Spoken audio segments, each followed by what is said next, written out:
नमस्कार दोस्तों, एक बार फिर से स्वागत है आपका हमारे इस चैनल में। और आज हम एक्सप्लेन करने वाले हैं लाल सिंह चड्ढा मूवी को। तो वीडियो को शुरू करते हैं। और अगर आपको वीडियो अच्छा लगे तो वीडियो को लाइक जरूर कीजिएगा और चैनल को भी जरूर सब्सक्राइब कीजिएगा, ताकि आपको इसी तरह के लेटेस्ट और फ्रेश कंटेंट देखने को मिले। फिल्म की शुरुआत होती है लाल सिंह चड्ढा से, जो कि एक ट्रेन में था और उसके साथ कई सारे और भी लोग थे जो कि इस ट्रेन में सफर कर रहे थे। तभी वो अपने पास रखे एक बॉक्स को खोलता है जिसमें कि कई सारी पानी पूरी थी, तो वो उनमें पानी डालकर खाने लगता है। लाल सिंह के सामने एक औरत भी बैठी हुई थी, जिससे कि वो कहता है कि मेरी मम्मी कहा करती थी कि जिंदगी गोलगप्पे की तरह होती है, पेट जरूर भर जाता है लेकिन मन नहीं भरता। जिसके बाद वो उन्हें अपनी स्टोरी सुनाने लगता है, जिसमें कि वो बताता कि बचपन में वो ठीक से चल नहीं पाता था और ना ही वो नॉर्मल बच्चों की तरह था। इसलिए एक दिन उसकी मम्मी ने उसके पैरों में नए तरह के शूज लगवा दिए, जिससे कि वो ठीक ढंग से चल तो पा रहा था। लेकिन डॉक्टर लाल सिंह की मम्मी से कहते हैं कि इसे चलना आता है, लेकिन ये चलना नहीं चाहता क्योंकि इसके अंदर शैतान है। लाल सिंह की मम्मी लाल सिंह को बताती है कि वो नॉर्मल बच्चों की तरह ही है। वो हमेशा लाल सिंह का हौसला बढ़ाती है और उससे कहती है कि वह दूसरों बच्चों की तरह भाग सकता है,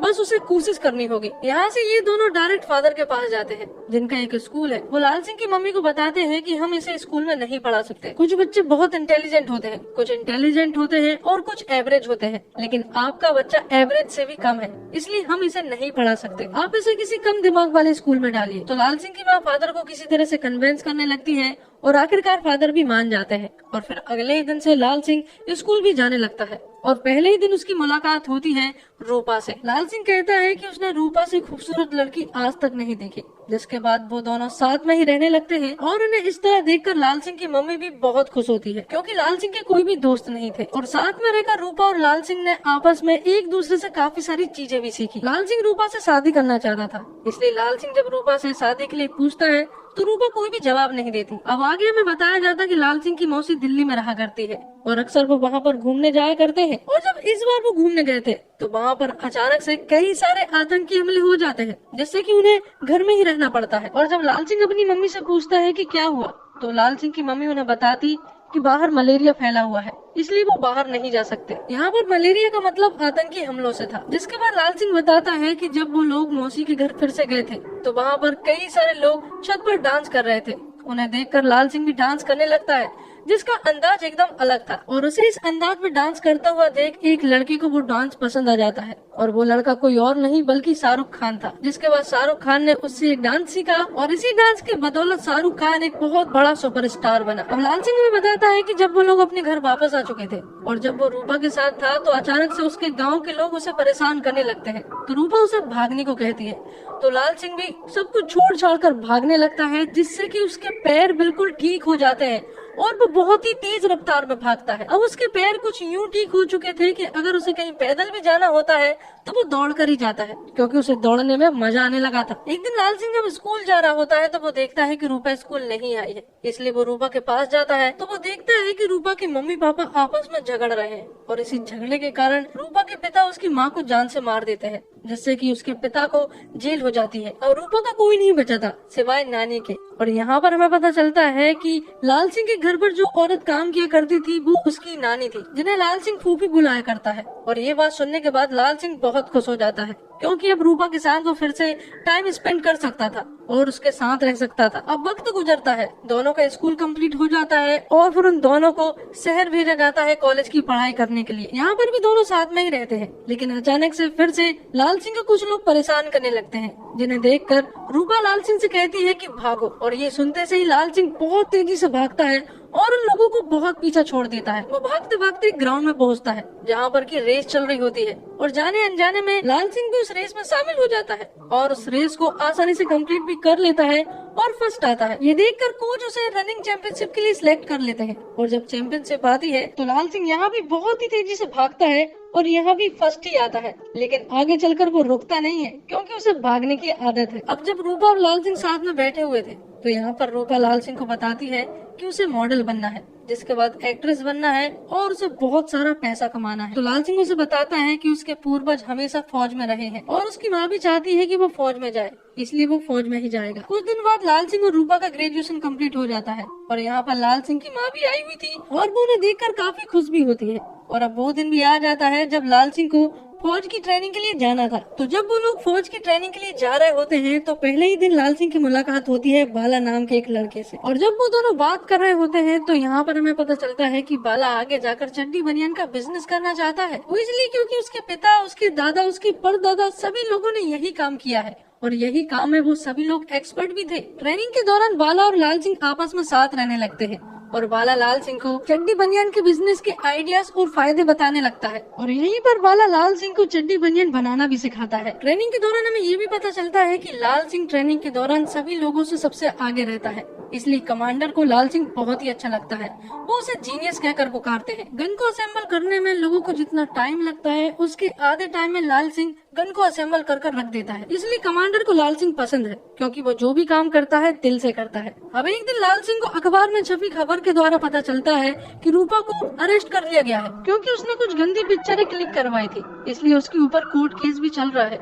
और ये देखकर लाल सिंह तुरंत ही वहाँ से छुट्टी लेता है और तुरंत ही रूपा के पास पहुँचता है। और जब लाल सिंह कोर्ट के बाहर पहुँचता है तो वहाँ पर कई सारे लोग मौजूद थे जो कि रूपा के खिलाफ नारे लगा रहे थे। उन्हें देखकर लाल सिंह को गुस्सा आ जाता है और वो उनसे झगड़ा करने लगता है। अब रात में लाल सिंह और रूपा जब साथ में बैठे हुए थे तो दोनों आपस में उनकी कुछ बातें बताते हैं। लाल सिंह उसे बताता है कि वो फौज में है और साथ ही वो रूपा से कहता है कि क्या वो उसके साथ शादी करेगी। तो यहाँ पर रूपा उससे कहती है कि क्या तुम्हें शादी का मतलब भी मालूम है। रूपा उससे कहती है कि हम दोनों एक दूसरे से बहुत अलग है, उसे कुछ बड़ा करना है, मशहूर बनना है और बहुत सारा पैसा कमाना है। तुम मुझे अच्छी लगते हो लेकिन हमारा कुछ नहीं हो सकता। आगे हम देखते हैं कि रूपा के एक्ट्रेस बनने के चक्कर में वो गलत कदम उठा लेती है और डायरेक्टर के साथ गलत संबंध बना लेती है। यहाँ दूसरी तरफ लाल सिंह की बटालियन को वॉर के लिए भेजा जा रहा था।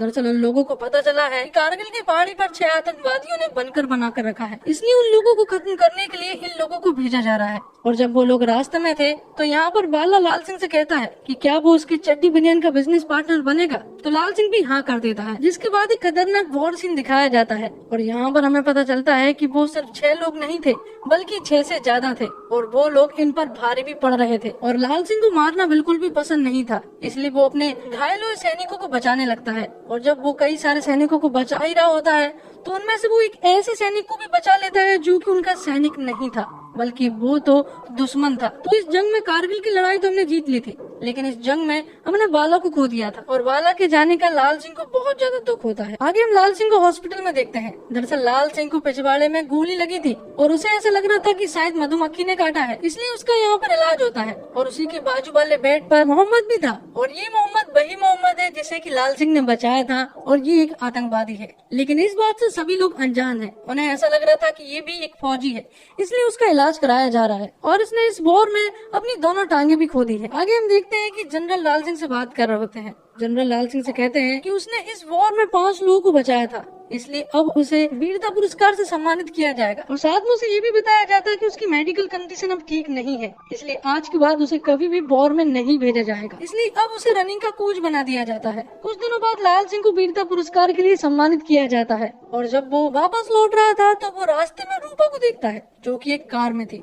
उसे देखकर तुरंत ही लाल सिंह उसके पीछे पड़ जाता है। भागता भागता वो एक होटल के पास पहुंचता है जहां पर एक डायरेक्टर रूपा को थप्पड़ मार रहा होता है और ये देखकर लाल सिंह को गुस्सा आ जाता है और वो तुरंत उस डायरेक्टर के पास जाता है और उसे बहुत मारता है। अब उसी रात रूपा फिर से लाल सिंह से मिलती है और वो उसे बताती है कि वो दुबई जा रही है। लाल सिंह उससे मना करता है कि उसे दुबई नहीं जाना चाहिए बल्कि उसे तो घर जाना चाहिए, लेकिन रूपा उससे कहती है कि उसे जाना ही होगा और इतना बोलकर वो वहाँ से चली जाती है। आगे हम देखते हैं कि लाल सिंह जब विदेश से लौट रहा था तो तब उसकी मुलाकात होती है मोहम्मद पाजी से, जिन्हें देखकर वो बहुत खुश होता है और तुरंत ही उनके पास जाता है।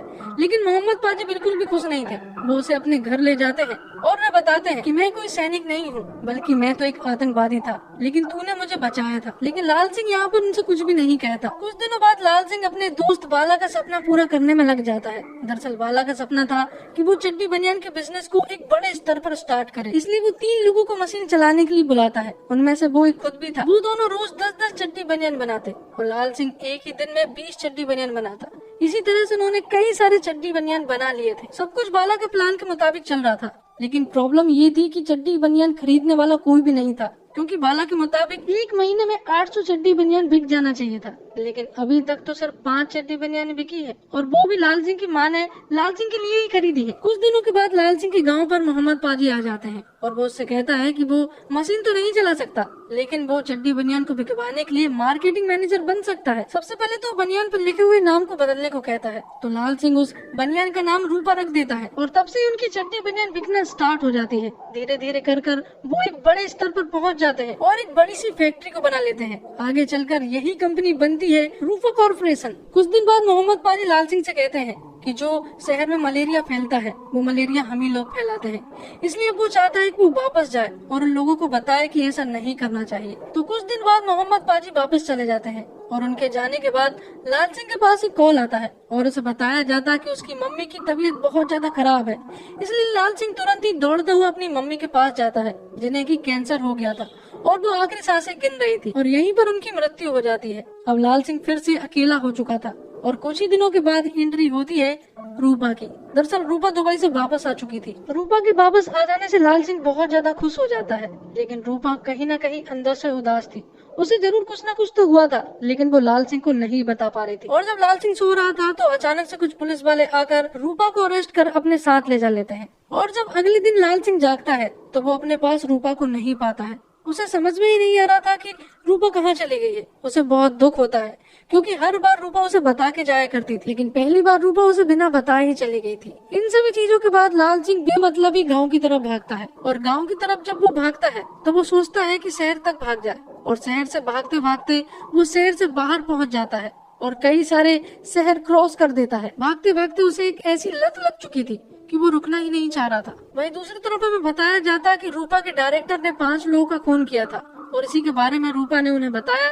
तो डायरेक्टर को तो जेल हो ही चुकी थी, साथ में रूपा को भी 6 महीने की जेल हो चुकी थी। यहाँ दूसरी तरफ लाल सिंह रुकने का नाम ही नहीं ले रहा था। कोई भी मौसम होता, कैसी भी बारिश होती, लेकिन वो नहीं रुक रहा था। आगे समुद्र आता है तो वो मुड़कर भागने लगता, लेकिन रुक नहीं रहा था। उसे देखकर कई सारे लोग प्रेरित होने लगते हैं और उसके साथ भागने लगते हैं। लाल सिंह 4 दिन तक भागता रहता है। अंत में मालूम चलता है कि लाल सिंह असल में सिर्फ और सिर्फ भाग रहा था। जब वो भाग रहा था उस बीच उसने अपने जीवन जिया, न केवल अपना जीवन जिया बल्कि और न जाने कितनों को जीना सिखाया, और वो ये सब कुछ बेहद निर्मोही ढंग से कर रहा था। आखिर में जब एक रिपोर्टर लाल सिंह से पूछता है कि आखिर वो भाग क्यों रहा था, तो लाल सिंह उससे कहता है कि अब वो थक चुका है और अब वो घर वापस जाना चाहता है। और ये सारी न्यूज रूपा भी देख रही होती है। अब आगे हम देखते हैं कि लाल सिंह तैयार होता है, खूबसूरत तरीके से पग बनाता है और कहानी पहुंच जाती है प्रेजेंट में, जब वो कहानी सुना रहा होता है।